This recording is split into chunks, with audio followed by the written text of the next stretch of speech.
Hi friends, this is Sarah. Welcome to Crafting and Relaxing. Thank you so much for joining me. Today, Wilson and I are going to do this rocking chair. It needs some TLC. It's a big box purchase from at least 5 years ago. Nothing fancy about it, and it is showing its wear.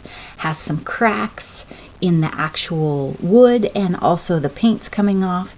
I'm hoping to paint it up and keep it looking good for, I don't know, maybe another 5 years or so. So I'm going to use some exterior paint on it. First, it needs a good cleaning. On the back of that right there, you can tell that's damaged. That's not just dirt. There are parts where the paint is coming off in chunks. I knew last year this needed to be done. I was just putting it off. I do spray painting typically. I do a lot of acrylic painting. This is going to be a project, and I knew it.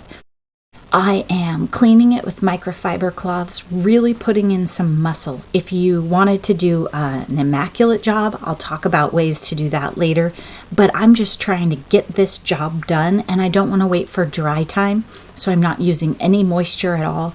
Just really putting some muscle in. This is not a dusting. I mean, I'm gripping those boards and rubbing them down, and what I'm trying to do is, if there's snags or parts like that, trying to identify where those are so that when I have the sandpaper out, I can find them, and also figure out the difference between dirt and damage. So now I have sandpaper, and I've moved it onto the grass so that I don't have to clean up the sand and bits of paint that fall, and Wilson will track those all over. So I just want them in the grass and they'll go right in. If this was a really messy project, like an old thing or maybe lead paint, I would address it differently. I don't expect this to be messy, and when I was done, you couldn't tell I'd been there. There was nothing I had to clean up the next day or anything. Since Wilson wanders around, it's tricky to do projects sometimes because if you have any piles of dirt or anything, he'll walk through them. Now, this is the paint that I'm using. It's a Sherwin-Williams paint. It's called Regatta. So if you like the color, there's the number for it right there, 6517. And like I said, Regatta. My neighbor knows that I love blue, and she saw this and said, this needs to be on your front door. And she was right. You'll notice that in the first 2 seconds that I opened that paint can, I managed to get it all over my hands, so I just wiped them on the chair. I changed my clothes because I know that I can't open a paint can without getting it all over me. My husband can paint an entire room without getting a drop of paint on him. I am showing you this video not as a tutorial at all. I want you to learn from things that I did wrong. I am not putting nearly enough paint. To be using exterior enamel, I should be slapping that on, and it should look as blue as the lid that you see down there in the corner. You really shouldn't see nearly the white showing through. I'm treating this like acrylic paint, where the dry time is super quick and you can just slap it on, and it doesn't matter how much effort you put into that first coat. I'm going to tell you about that. Don't do it that way. I also would recommend, if you can, that you try and get your item up off the ground a little bit. I was struggling because if you put it up on a workbench, it would be too high, and I have a back injury, so I can't move it up and down. But keep that in mind if you're going to paint a smaller item. I have an old potting tub that a tree came in, giant plastic one, and I keep that and flip it upside down. It is great to paint or spray paint on, but not big enough to put a rocking chair on. You'll notice that a lot of the pegs for the holes are missing. I have a couple of them, and I'll pop them in before the next coat.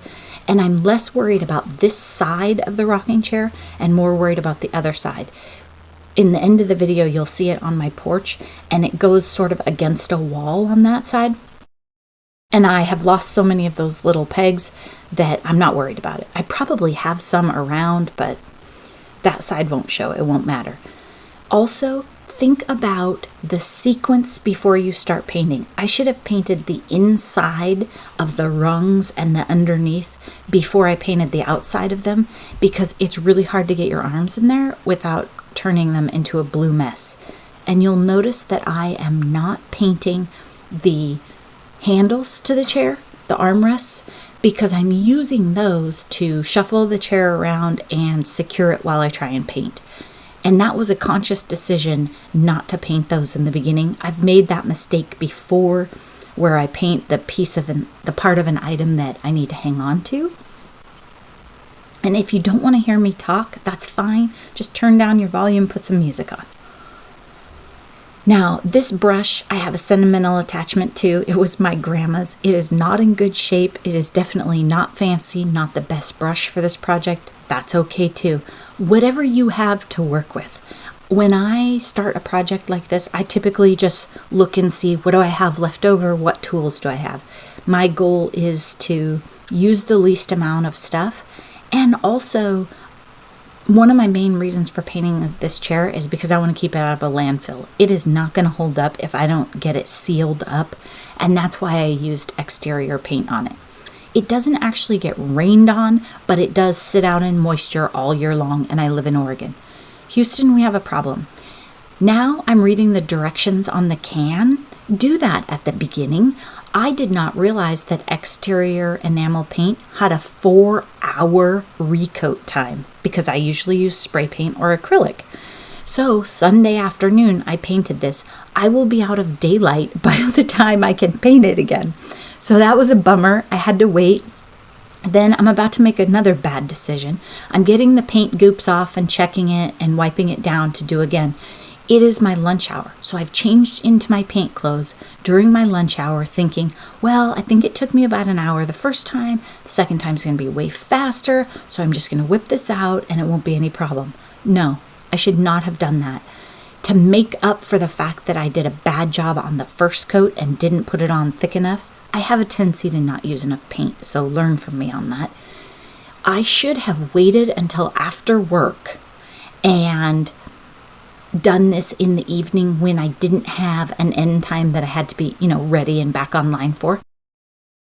However, it gets windy in my area in the evening, and so that was my problem. I like to do my painting projects on the weekends in the morning, and I think I just didn't want to wait. I got impatient. I probably should have just waited till the next Saturday morning. So I'm trying to paint this on my lunch hour, and I'm hurrying, and I'm going to miss some spots. You'll see. It's one bad decision after another. So number one, use enough paint. Start by reading the directions on your paint can, because I had no idea that it was 4 hours. Remember, there's a very big difference between dry to touch and recoat. If you recoat too soon, you're going to get kind of this goopy mess that has a hard time sealing. You just won't be happy with the finish in the end. If you are super particular about the finish and you want to be careful, use a nicer brush. You would do some light sanding and cleanup between coats. I grew up watching my mom refinish antiques. Whenever you're doing a really nice piece of furniture, you rub them down with steel wool or some light sandpaper in between, check all of your work, and after each coat of finish, it gets smoother and smoother. That's not what we're going for here, right? We're just trying to keep a front porch rocker out of a landfill. Now we're trying to keep a dog out of wet paint who has decided all of a sudden he wants to be with us. I don't know what that was about, but I slowed it down so you could see what was going on. I don't know if I was muttering and he thought I was talking to him or what. I love to start projects. I'm fabulous at starting projects. Somewhere around halfway through the second coat of this, I was starting to question my judgment. And that's why I didn't do it last year. It really should have been done last year. I just put it off. It will look much better, but it's not really always about, fresh paint isn't about the look of an item. It's about sealing it up. And that is why I decided to use this paint instead of spray paint. I probably could have really quickly spray painted it, but I thought all of those slats and rungs might be a problem. And I didn't have the right paint, actually. I definitely didn't have enough of one color to get the job done. So I would have had to go buy paint. So I thought, I'll just use what I have. That is how I do it. You will see me use 2 cans of primer on a project because I'm emptying out white primer that I had. Whatever. And again, I didn't prime on this. Exterior primer in a few places probably would have done this chair some good, but It'll be fine. It's starting to actually get blue. I'm a firm believer that you can do any project that you put your mind to. I do all sorts of strange things around the house and look around, use what I have. I do have the lifting problem, but other than that, I can lay around on the floor and paint a rocking chair if that's what it takes. I'm going to miss some spots while I'm down there, though. We'll see that soon. I think that there's a lot that you can do. We tend to make excuses or put things off, but there are lots of things that you can do for yourself or for other people with very little expense. You may have seen that I have a video. My neighbor put a free cabinet out on the curb, and I think she was planning to send it to the dump, she told me later, but I took it and painted it, and I used it in my craft room, and I love how it turned out. Hundreds of thousands of people have watched that video. I will put the link to that video in the description of this one. So there's always value. You should be looking for value in all sorts of interesting places. The other thing is inspiration and reward for yourself. Whenever I see that cabinet, I know that I didn't spend any money on it. It has drawers and storage. I love it. And I put blue handles on it because I like blue, which is also why my front door and my rocking chair are blue. There are just so many things that you can do. And sometimes you need to step out of your comfort zone to try things. I have never painted a rocking chair before, I will say. I did refinish a rocking chair. I have a quarter sawn oak rocking chair that my mom and I found together when I got my first house, and furniture needed to be very cheap, and it was painted black. It is gorgeous now, but I had a lot of help from my mom, and that was 25 years ago at least. So, painting this rocking chair, it's not something I'm familiar with painting. Every shape that you paint is different, and if I was going to paint this next week, I would be much faster and better at it. So give yourself some credit for that and stick with your projects. Okay, it is dry. We are checking to see how I did.